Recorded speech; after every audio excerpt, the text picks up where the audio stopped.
श्री स्वामी समर्थ.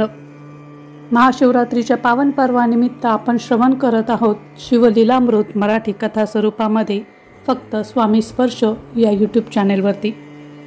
आज आपण श्रवण करणार आहोत अध्याय 9.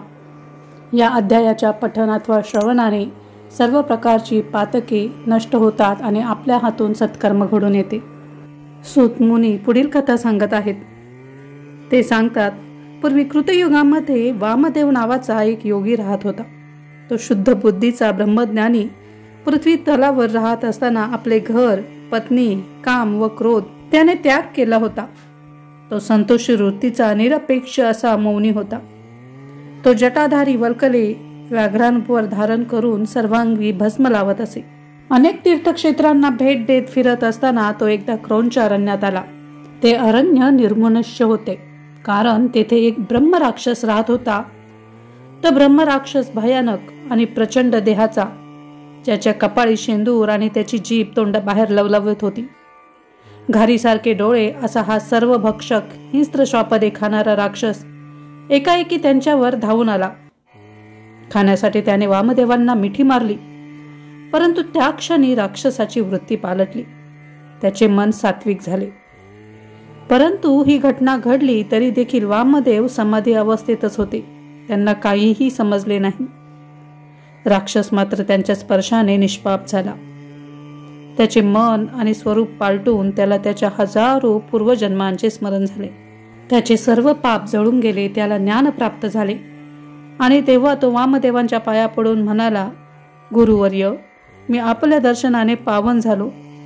आपल्याशी संभाषण झाले, त्यामुळे मी शिवपदाला जाईन असे मला वाटते. आपण साक्षात ईश्वर आहात, तरी आपण माझे रक्षण करावे. आपल्या केवळ दर्शनाने माझ्या पापराशी जळून गेल्या. त्यावर वामदेवांनी त्याची सर्व विचारपूस केली. तर ब्रह्मराक्षस त्यावेळी म्हणाला, गुरुवर्य, आपल्या दर्शनाने मला माझ्या पूर्वजन्मीचे ज्ञान प्राप्त झाले आहे. त्यातील दोषही मला दिसले. मला माझ्या हजारो जन्मांचे स्मरण झाले.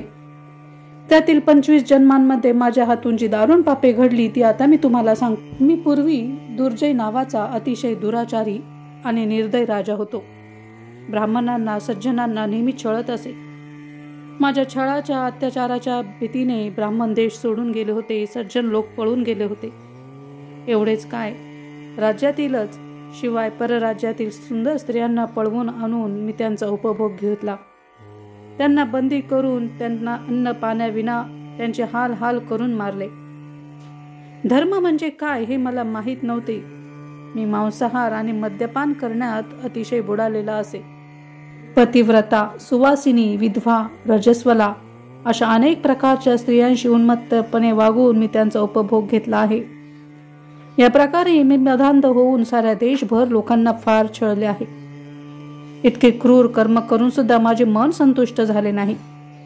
मी विषयासक्त होतो, त्यामुळे मला क्षयरोग झाला आणि त्यातच मला मरण आले. त्यानंतर यमदूतांनी मला नरकामध्ये नेले.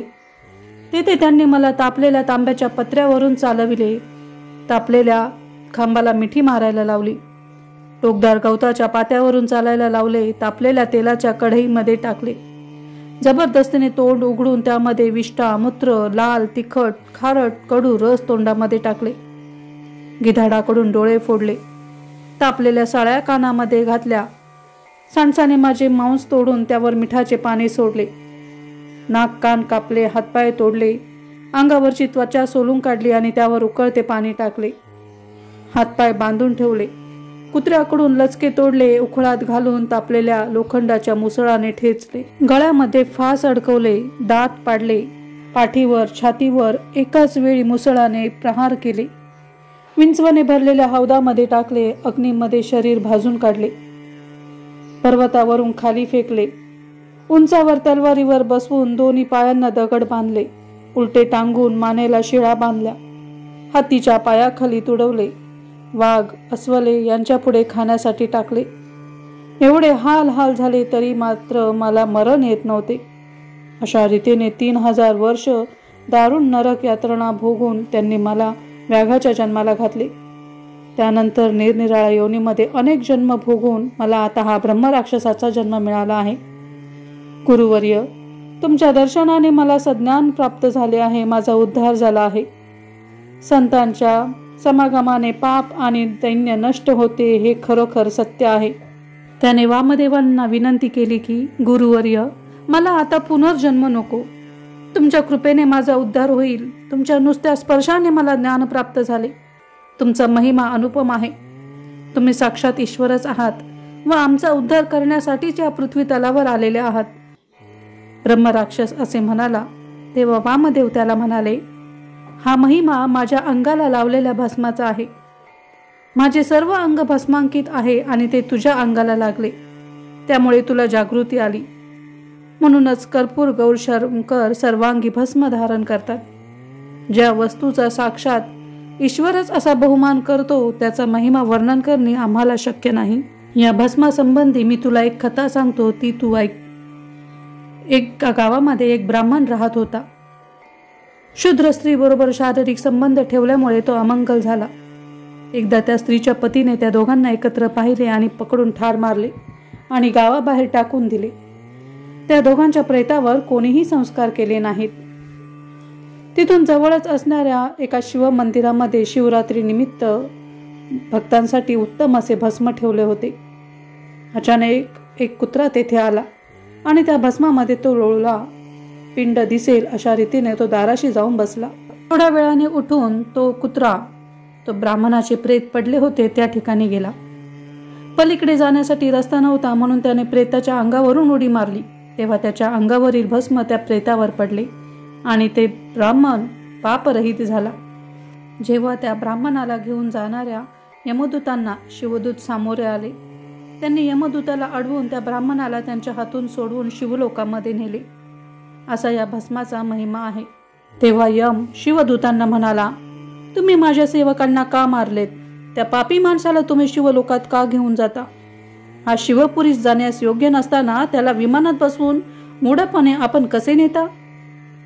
यमाचे वचन ऐकून शिवदूतांनी स्पष्टीकरण केले. या प्रेताच्या भाल प्रदेशी भस्म लावलेले होते. त्याच्या छातीवर, कपाळावर, दंडावर, मनगटावर भस्म लावलेले होते. मग त्याला तुझे दूत स्पर्श कसे करतील? शंकराची आम्हाला आज्ञा आहे की ज्या माणसाच्या शरीराला भस्म लावलेले असेल त्या मानवाचा जीव शाश्वत असा कैलासावर आणावा.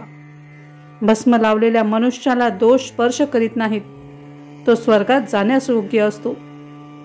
या भस्माचा असा महिमा आहे की मद्य, पाप, ब्रह्महत्या, गोहत्या, गोभक्ष यासारखी सर्व पापे नष्ट होतात. वामदेवांनी त्याला अशा प्रकारे भस्म महिमा सांगितला. वामदेवांच्या मुखामधून भस्म महिमा ऐकून ब्रह्मराक्षस पावन झाला. त्याने संतोषाने वामदेवांच्या चरणकमलास वंदन केले. विशेषतः गुरुच्या हाताने दिलेले भस्म श्रेष्ठ आहे असे देखील वामदेवांनी सांगितले. तेव्हा आकाशातून दिव्य विमान आले आणि त्या राक्षसाला शिवदूत शिवलोकात घेऊन गेले. भस्मलेपनामुळे शंकर प्रसन्न होतात. सत्संगाने मुक्ती मिळते. परंतु मंत्र, तीर्थ, ब्राह्मण, देव, गुरु, यज्ञ, ज्योतिषी व औषध याविषयी मनात नेहमी श्रद्धा हवी, तरच त्याची अनुभूती येते. भस्म महात्म्याची महती सांगताना सूत मुनी पुढे कथा सांगतात. पांचाल देशाचा राजा सिंहकेतू मोठा पराक्रमी होता. एकदा तो शिकारीसाठी अरण्यात गेला असता त्याच्यासोबत काही शबर भिल्ल देखील होते. तेव्हा त्यातील एका शबराला एक भग्न शिव मंदिर दिसले आणि तो उत्सुकतेने त्या शिव मंदिरामध्ये घुसला. तेथे त्याला एक सुंदर शिवलिंग जमिनीमधून उन्मळून पडलेले दिसले. त्याने राजाला बोलावून ते दाखविले. तेव्हा राजा त्याला म्हणाला, तू मोठा भाग्यवान आहेस म्हणून तुला हे उत्तम शिवलिंग सापडले. तू याची पूजा शुद्ध भावाने केली पाहिजेस. भाव शुद्ध नसेल तर मोठ्या थाटामाटाने केलेली पूजा देखील सिद्ध होत नाही. राजाने सांगितले, पूजेचे अनेक प्रकार आहेत, परंतु भगवान शंकरांच्या पूजेला चिताभस्म आवश्यक आहे. चिताभस्म नसल्याशिवाय नैवेद्यही दाखवू नये. हे शिवलिंग तू घरी घेऊन जा. शबराने राजाला नमस्कार केला आणि त्याने सांगितल्याप्रमाणे तो ते लिंग घरी घेऊन आला. आपल्या पत्नीला त्याने सविस्तर वृत्त सांगितले आणि एका उत्तम मुहूर्तावर त्या शिवलिंगाची स्थापना करून ते दाम्पत्य नेहमी शिवभस्म अर्पण करून त्या शिवलिंगाची पूजा करू लागले. त्याची आपल्यावर किती निष्ठा आहे हे पाहण्यासाठी शिवशंकरांनी एकदा त्याची परीक्षा पाहण्याचे ठरवले. एक दिवस त्याला चिताभस्म कोठेही मिळाले नाही.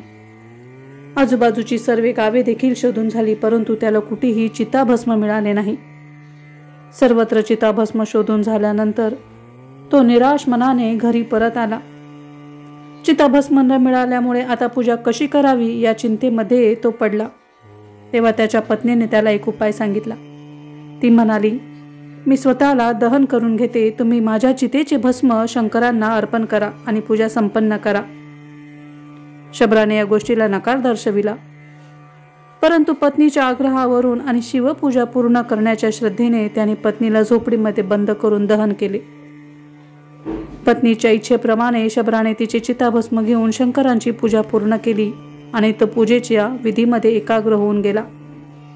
नेहमीप्रमाणे त्याने नैवेद्य घेऊन पत्नीला हाक मारली. आपली पत्नी आता जिवंत नाही हे तो त्या पूजेच्या नादामध्ये विसरला. मात्र त्याने हाक मारताच नेहमीप्रमाणे त्याची पत्नी नैवेद्य घेऊन शेजारी उभी राहिली आणि तो शिवस्तवन करू लागला. पूजा झाल्यानंतर त्याने बाजूला पाहिले तर काय, त्याची पत्नी पूर्वीपेक्षाही सुंदर आणि आभूषणांनी सजलेली त्याला दिसली. तेव्हा त्याने स्वतःच्या शरीराकडे पाहिले तेव्हा त्याला देखील स्वतःचे शरीर शिवशंकरांच्या शरीराप्रमाणे दिसले. फक्त स्वतःचा गळा शंकरांच्या गळ्याप्रमाणे निळा नव्हता. तेवढ्यात तेथे एक दिव्य विमान आले आणि त्या दोघांना घेऊन शिवलोकी गेले. सिंहकेतू राजाने त्या दोघांना दिव्य विमानामध्ये बसून जाताना पाहिले तेव्हा तो म्हणाला, धन्य तो शबर आणि धन्य त्याची शिवभक्ती. मी चेष्टेने त्याला चिताभस्म अर्पण करून शिवपूजा करावी असे सांगितले, परंतु त्याने ती श्रद्धेने पूर्ण केली. शुद्ध भाव ठेवून त्याने ती पूजा पूर्ण केली आणि शेवटी कैलासास गेला. त्यानंतर राजाला देखील शिवपूजेचा छंद लागला. सोमवार, प्रदोष, महाशिवरात्र असे शिवव्रत तो करू लागला आणि हळूहळू विरक्त होऊ लागला. दानधर्म करू लागला. शबराच्या घरातील शिवलिंग तीर्थक्षेत्र झाले. राजाही कालांतराने मुक्त होऊन शिवलोकी गेला. धन्य ती शिवभक्ती आणि धन्य ती निष्ठा. अशा प्रकारे भस्म महात्म्य सांगणारी ही दिव्य कथा आणि या कथेबरोबरच शिवलीलामृतामधील अध्याय 9 इथे समाप्त होत आहे. ही दिव्य कथा तुम्हाला कशी वाटली ते कमेंट बॉक्समध्ये मला नक्की कळवा आणि जास्तीत जास्त शिवभक्तांपर्यंत हा व्हिडिओ शेअर करा. पुन्हा भेटूया अशाच एका अलौकिक दिव्य कथेमध्ये पुढील व्हिडिओमध्ये, फक्त आपल्या स्वामी स्पर्श या यूट्यूब चॅनेलवर. तोपर्यंत श्री शिवाय नमोस्तुभ्यम.